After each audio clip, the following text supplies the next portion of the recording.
Now, remember, the pharmaceutical industry runs the world. You are running a lab. In fact, you are responsible for this lab. How do labs get paid? By the government or pharmaceutical industry?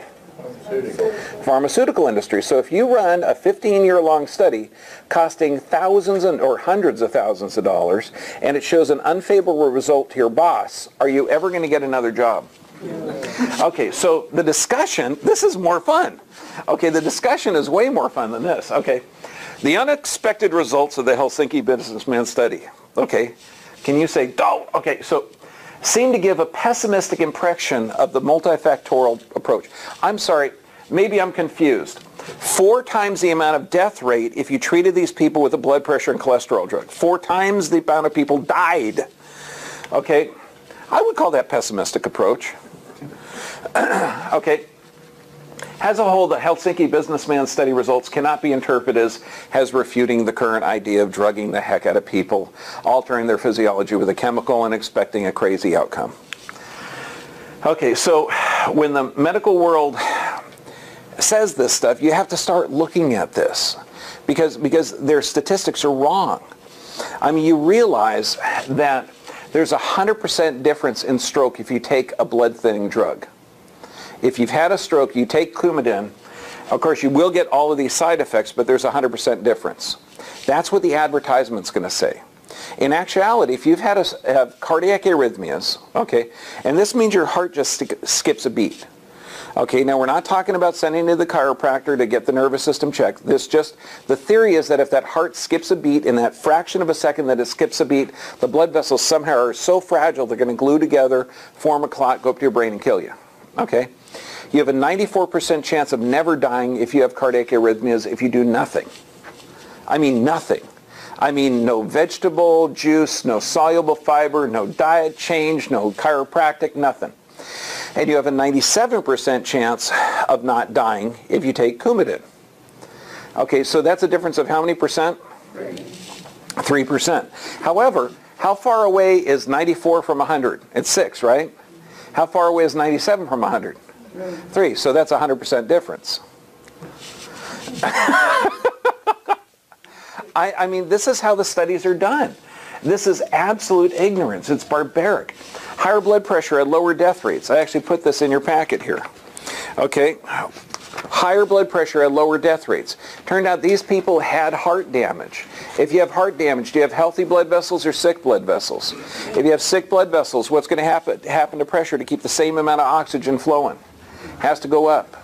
Okay, so this is just nuts. Low blood pressure, they think if blood pressure falls below the minimum for sound health, they feel that 140 systolic is the minimum necessary in India for sound health, that it's vital. In Germany, they even call low blood pressure a German disease because they feel that cardiac insufficiencies are vital, that you have to raise blood pressure. This is why they've got 85 different therapies to raise blood pressure. I mean, this is insane. Kidneys. High blood pressure does not damage the kidneys. If the kidneys are damaged from a toxic deficient lifestyle, pressure has to increase to get fluid through it. Now, it only takes about 90 days to clear the kidneys.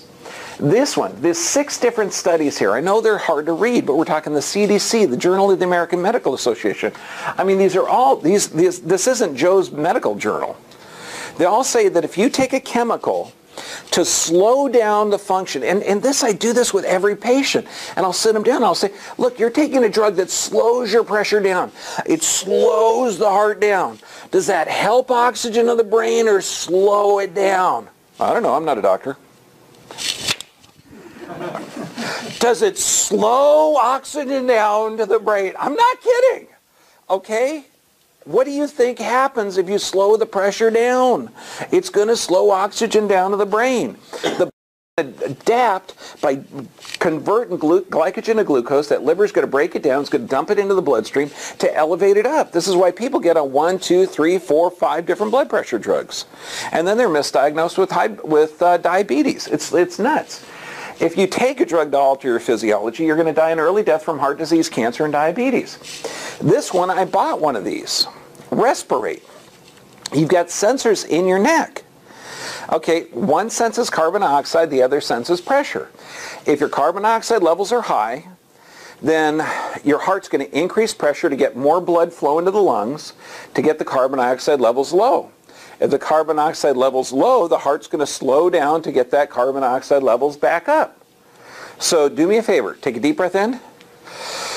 Blow it out. Now, if you did that for 15 minutes, you'd save $350, okay, and you'd lower your blood pressure all day long. So one of the reasons we do such miracles here, where we have a 100% success rate in lowering blood pressure, is I tell people you have to sit with your arm level with your heart, sit, take deep breaths for 15 minutes,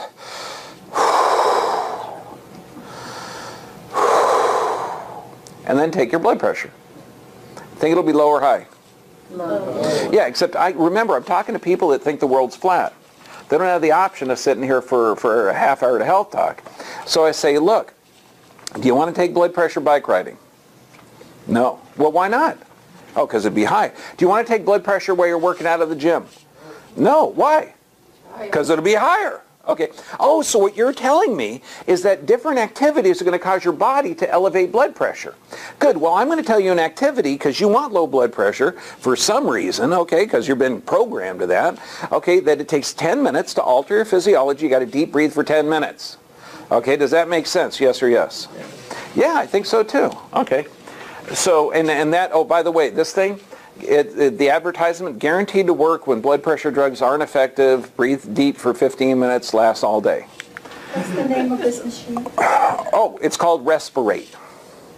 Okay, great machine. You got more money than sense, go get it. If not, deep breathe, put your arm down. Okay, you're going to be fine. Okay, because honestly, I got it, and it was kind of cool because it has a little breathing sensor, and you listen to a tune, it goes doo-doo-doo. You exhale, doo-doo-doo-doo-doo. Okay, so it slows down the tune, and you're listening to this thing for 15 minutes, and it works. How's it go again? If you can, well, it has prettier tune than my voice, okay? But what's frustrating is I'm sitting here, all I could think about is the $350 I spent.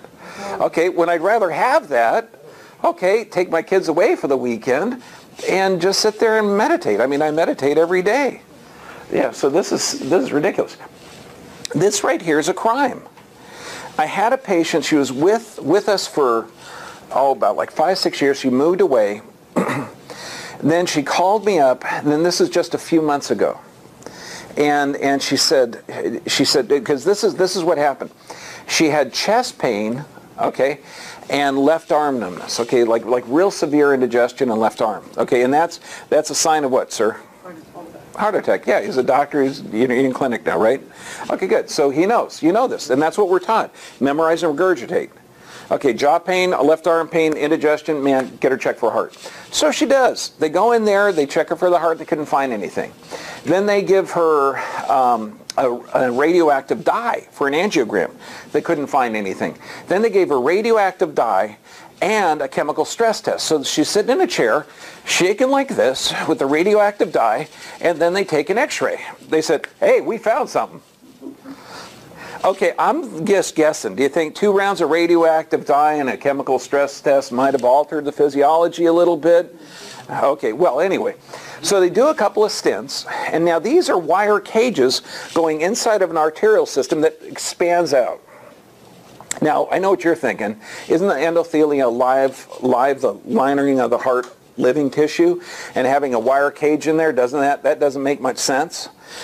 You'd be right. Okay, but anyway, they put the 2 stents in there, then they put her on blood thinners and a couple of blood pressure meds.